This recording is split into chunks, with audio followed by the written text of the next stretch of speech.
Hi, welcome to One More Today. I'm Sophie, your co-pilot into the universe of Chinese. We are going to continue on this journey of learning one story concept or character from one set of expression, normally 4 characters, to another. So yesterday we talked about 能者多劳.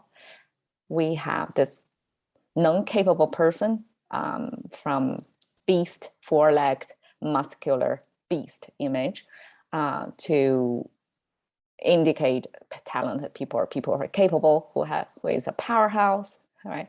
多劳, like you're going to get more work if you are capable. And then today we're going to continue with this 劳, this laboring, 劳苦功高. Laboring, and it tastes bitter. Okay, so 苦 comes from this. We have this mouth symbol, so it kind of looks like a smiley mouth, right? And then this, okay, we know this is the plant symbol. We use this as individual plant, and this is multiple plants, and eventually it got simplified into this horizontal line with 2 dots pointing upwards. That means plant. So plant-based thing that tastes bitter. So, people may heard about Chinese medicine.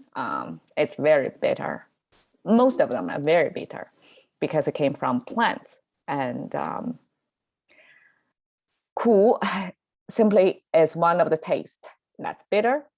And because probably laboring a lot, it's painful, it's suffering, so it kind of use the sense of bitter to indicate it's no good taste. It's not easy. It's a pretty hard situation for you. And then 功高, 功 came from this. Again, this is farming work. So this is sort of a farming tool back then. I don't know exactly what, but this symbol, just 2 horizontal lines with a vertical connected that actually is used often to indicate it as a device. It's a tool. So that's a tool, and this right side is pretty much obvious farming tool, right? It's almost like a rake, like when you're raking loose leaves in the yard. It's most likely looking something like that, right? It's like a rack. So together, like 2 farming tools put together, that is what you're doing. It's like you are laboring over something, working on something. And eventually this word was extended into the result of your work. So which is your gains, okay? And 高, it came from this architecture of, in most of the times in ancient architecture, buildings are 1 story, because 2 story, that requires quite some of the skills and knowledge and in construction, right? So only the wealthy, rich can afford, I guess, like higher stacked building, more fancy looking buildings. And 高 came from that structure. It's kind of, okay, this is your 1st floor, this is your 2nd floor, and this is your roof, and with a chimney. We can explain just like that, right? So what does it mean? Labor bitter, gains high. That means if you're toiling over something, working on it long enough, even if the process tastes bitter to you, that the result, you're going to have higher achievement.